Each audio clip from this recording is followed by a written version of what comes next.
अस्सलाम वालेकुम। मेरा नाम ज़्यादा बीबी है। मियाँ मेरा फौत हो गया तो कोई कमाने वाला नहीं है, ना कोई खर्चा पानी कोई मल्ले वाला कोई दे छड़दा, अपना गुजारा कर रही। तो कोई बच्चा भी कोई नहीं है। मेरा खामन डिग गया, पानी उबाले चावल तंबिये दे विच डिगे ने तो सड़ गए सी, पूरे सड़ गए सी। तो वो इंतकाल हो गया, 1.5 साल हो गया।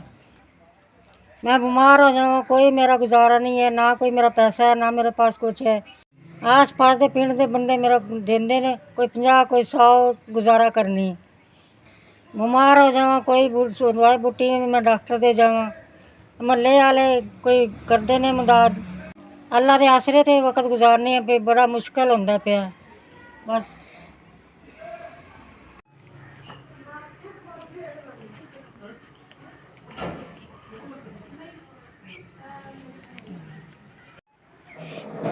ठीक है, तुहाडा बहुत बहुत शुक्रिया। 3000 लब्भा, ਇਹਦੇ ਨਾਲ मैं दवाई बूटी कर ਲੈਂਦੀ।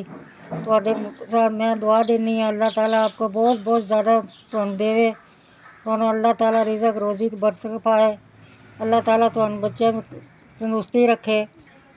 3000 लभ गया, मैं दवाई बूटी का कर लैंदी, कोई खान पीन का भी कर लैंदी। शुक्रिया आपका, बहुत बहुत शुक्रिया।